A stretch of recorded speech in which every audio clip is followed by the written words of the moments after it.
morning, McGraw. How are you doing today? Good. Thanks for checking in. So let's start with Kara Spencer, who's causing all sorts of trouble. What's she upset about when it comes to this Scottrade renovation?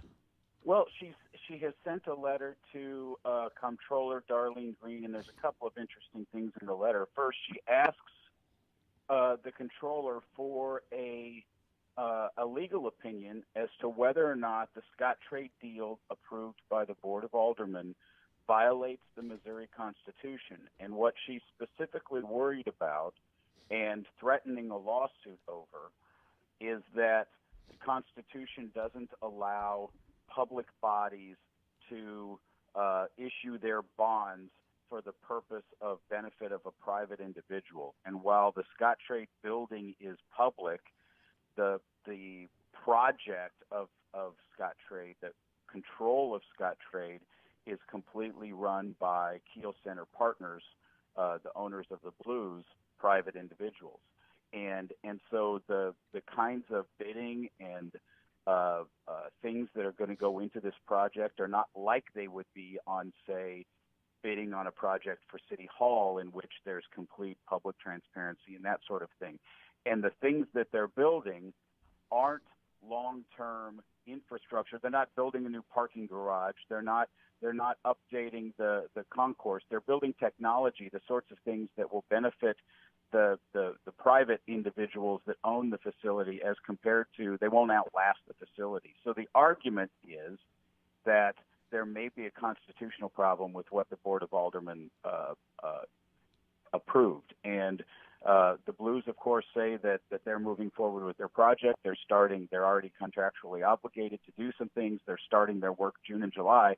But it's worth noting, my reporting on it found out that Darlene Green has not yet gone through the process of issuing the bonds. The public financing part of this, even though it was approved by the Board of Aldermen a few months ago, isn't done yet.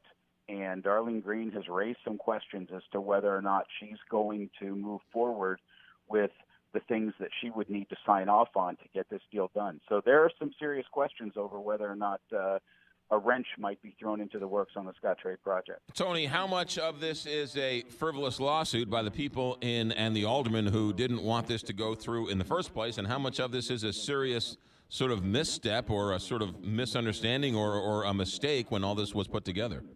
I don't know. We'll see if a lawsuit actually gets filed. We'll see if the bonds actually get issued.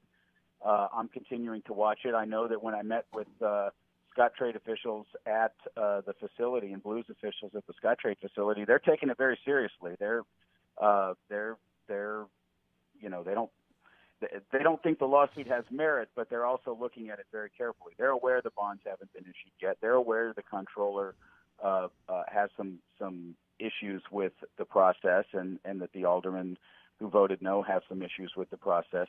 I think this is going to be a challenge for Mayor Lyda Cruzan. She voted against it. This is the great irony. The mayor and the president of the Board of Aldermen, Lewis Reed, whose project it was, whose bill it was, they both voted against it. And a lot of that was politics, because they were both running for mayor.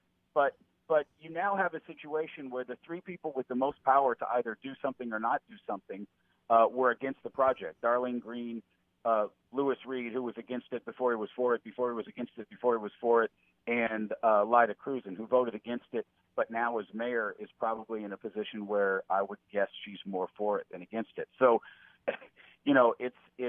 it's typical city politics. It's complicated, but I believe I have spoken to a couple of the lawyers who have advised Kara Spencer, and I believe they're serious about it. I don't know whether or not a judge will agree with them, but I don't believe it's a frivolous threat, in the sense that I think a lawsuit may well be forthcoming. Just in terms of full disclosure, you talked to Dave Richardson, an attorney with Hush Blackwell. I sit on the Great Rivers Greenway board, in which he is an attorney for that board. So any questions, I just wanted to disclose gotcha. that. And Dave Richardson, to be clear to your listeners, he represents the Kiel Center partners.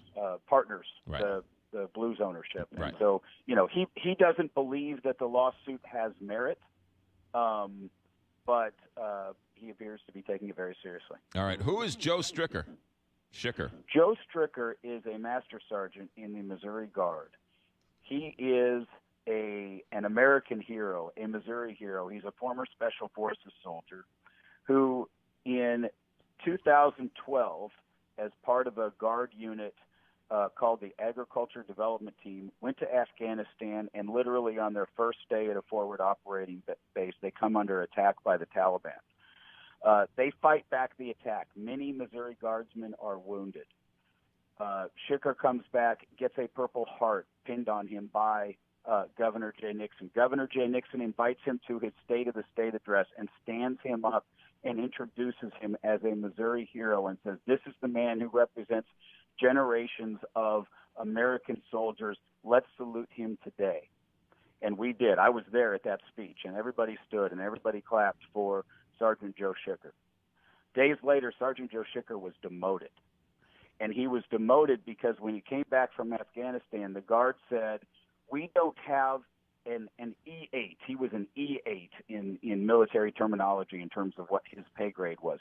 We don't have an E8 slot available in your unit anymore, so you'll either have to become an E7 if you want to keep your job and stay living in St. Louis, which is where he grew up, or you can go find another job somewhere else.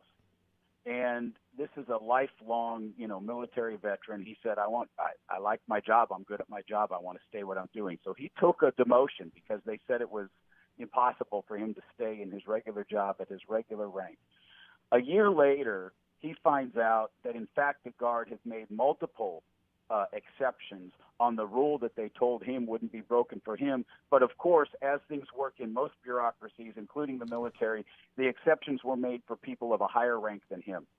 So he started fighting back, and he started asking questions in the chain of command, and he filed a complaint with the Inspector General. And eventually he called U.S. Senator Claire McCaskill because Jay Nixon didn't have any use for him anymore and wouldn't call him back. And he said, look, somebody help me.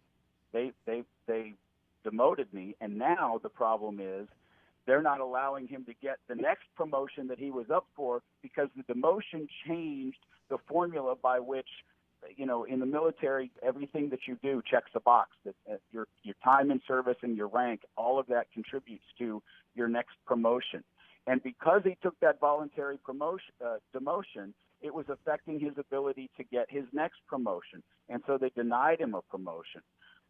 Senator McCaskill complained, sent a letter to Adjutant General Stephen Danner, the head of the Missouri Guard, who, by the way, was the head of the Missouri Guard all through Nixon and continues to head the Missouri Guard under Governor Greitens, which is interesting and a little bit unusual. And General Danner admitted that, yep, we had made the exceptions for some others, but they were limited, and Sergeant Schicker didn't qualify. But you know what? He'll be able to be promoted next year. Well, next year has come, and they denied his promotion again, this time for a different reason. And Sergeant Schicker came to me and said, I'd like you to write about this, and so I did on Sunday. I can tell you that people all across the country are angry about this. Stars and Stripes picked up the column over the weekend, and I'm hearing from all sorts of military folks who want to know, what the heck can we do? Do we support our troops in this country or don't we? So we suspect that you'll have an update on this here in the near future. I will be following Sergeant Schicker's situation, absolutely. Here's another interesting thing that some of your listeners might find interesting. So I posted video of Sergeant Schicker talking about the attack in Afghanistan. It's at stltoday.com. If you find the column, there's video there. The man who shot that video is a former soldier named Michael Sandnop.